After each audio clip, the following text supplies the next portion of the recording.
return here in Cooperstown, New York. Brian Kenny here live from Doubleday Field. It's MLB Now. We look into next year's ballot, and we love this exercise. I've loved this for, 40-something years. So who will be inducted into the Baseball Hall of Fame? Some first-timers making their debut on the ballot. And you can see these are quality players, like Buster Posey and John Lester lead it. Ryan Zimmerman was a star. Ryan Zimmerman, Kyle Seager, these guys are 40-win players off the top of my head. Brett Gardner was an excellent player. Asdrubal Cabrera from my Baseball Tonight days it would turn a tremendous double play. But you can only vote for 10. You're allowed 10, and a lot of times voters will go 0 or 1. JP Morosi is back. JP, I'm going to give you my list, right? So I know you're all 10. He's going all 10, which I'm fine with. I have kind of a core 4, if you will, where Buster Posey, for me, first ballot right away. I don't have to think about it. I don't get cute. John Lester is a yes for a lot of reasons. I could do 20 minutes on it, but he's a yes. I love Chase Utley and Jimmy Rollins for different reasons, but they're flat-out winners. Now, if I go next tier, if I really had a vote, I would go to Dustin Pedroia. Cole Hamels is a yes. Mark Burley. David Wright honored the sport. And Andy Pettitte, if I'm willing to believe what Andy Pettitte is saying, Andy Pettitte is a Hall of Famer. I have 9. JPU.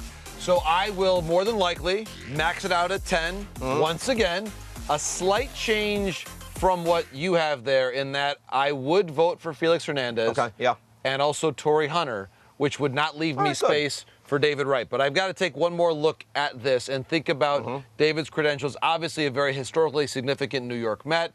To your point, represented the game with such class and grace. Yes. So I really want to take those things into consideration. Obviously, Pedroia had a shortened career because of his injuries. I also hope that as we talk about the other candidates on that board, I love that you're supporting Mark Burley. Because Burley's credentials, as we talk about the younger pitchers, slightly younger, like Felix and Hamels and Lester and eventually Wainwright. You look at Mark Burley's career. Significant postseason success, won a World Series. There you see the comparison. Burley's numbers. He, outside of anybody besides Pettitte, has the most innings pitched.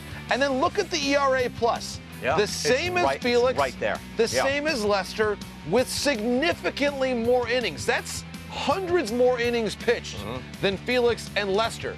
And obviously Lester has the postseason resume. Felix does not. Burley does.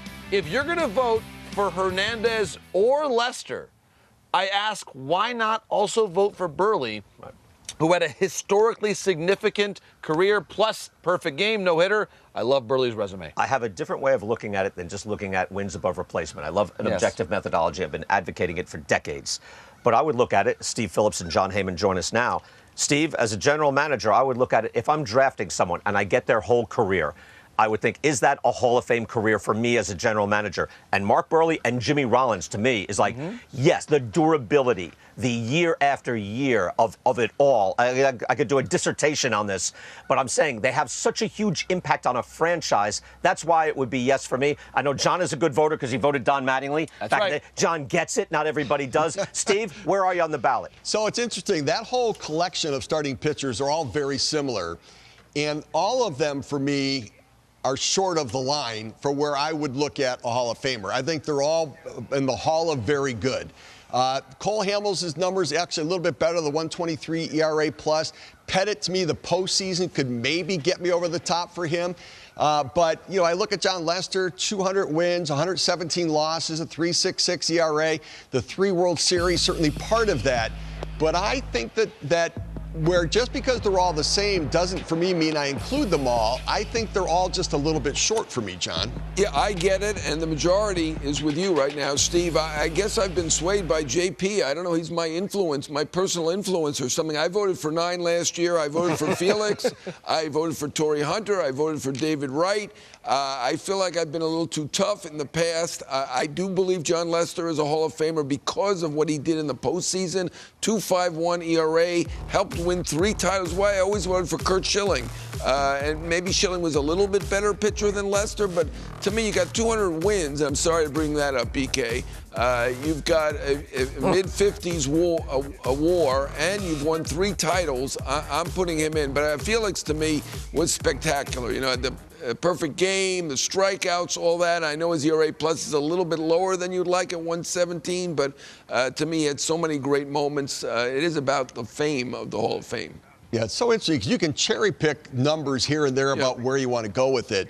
overall. But I also look at it with Buster Posey that if Jorge Posada's not in, then where do I go with Buster Posey? Now, Posada, I think, should be in, but he didn't even – I think Posey would be a first-ballot Hall of Famer, but we didn't even get beyond 1 year with a guy like Posada. Well, this is an easy one for me because I voted for Jorge Posada, and he was knocked off the ballot in the first year. I was one of the few that did. Posada with 1,000 RBIs helped them win 5 titles. I mean, to me, that's impact. And to me, Jorge Posada should be in the Hall of Fame. But I do believe Buster Posey should be in. And just because we blew it with Posada, I'm not going to blow it with Posey. All right, I think you guys are all wrong not having Bobby Abreu on your list. I mean, got on base more than Tony Gwynn did in his career. Bobby Abreu should be a Hall of Famer as well. I like how you've gone all sabermetric, Steve, and I'm looking at other softer things. I'm saying, let me go all old school. I'll say quickly, look, John Lester was the man, just like Fred McGriff was the man. He wasn't some also-ran. He was the man. Jack Morris, who, it was a cause back in the day, but I look at Jack Morris. Jack Morris was the man. 14 opening day starts, right? A stud, 250 innings per. There's a lot of ways of looking at it. See, you thought I was going all numbers. I didn't. I tell you, and Jorge Posada, John's right. Go ahead. I just know, I was going to say is I don't know who you are anymore, and I certainly don't know who John Heyman is anymore.